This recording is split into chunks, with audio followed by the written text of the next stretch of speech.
Welcome to Business Live. I'm Mark Croskery in BL tonight. Mayberry Investments, IPO King here. Connected Party purchasing a total of just under 10,000 shares, June 28th, 2022.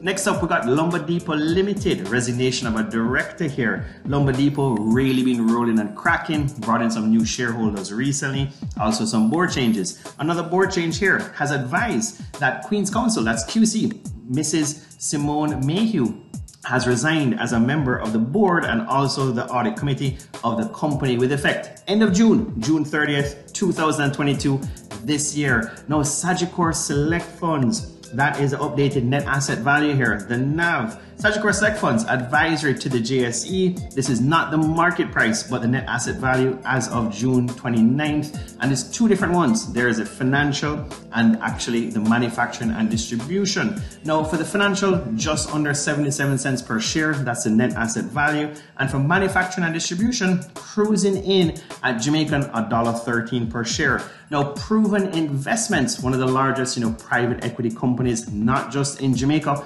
but regionally and so forth, coming out now with their audited financial statements. That's for the year ended March 31st, 2022. And let us tell you something on Business Live.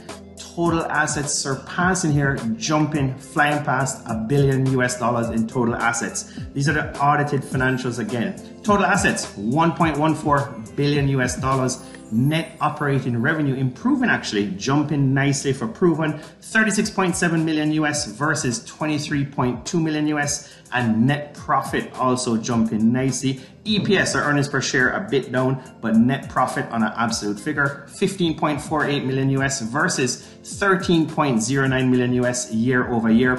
Last up, we're going to talk about overseas markets. Talk about something or a strategy that's actually not paying off US markets. Kohl's calling off sale talks to Franchise Group, in June or so. You're talking about, Franchise Group, that was just a month ago, and there's been other bidders out there. But Kohl's calling off talks with actually Vitamin Shop owner Franchise Group, as we mentioned. Factors taken into account. Kohl's, of course, sales are down, declining like a lot of other, consumer companies out there in the US right now, and the share price has been lower. Now, this is a company or group that came up with a valuation, let's say just last month, we're now into July, that was talking about, $60 per share. Then they were going to lower it to $50 a share. And now as a result, Kohl's down something like 15-20% alone because of this, and the share price now $35 a share. So sometimes when you're ahead, sometimes when things are going well, you got to look at that bid, you got to look at that valuation. There were other bidders out there for like $64 a share, $65 a share.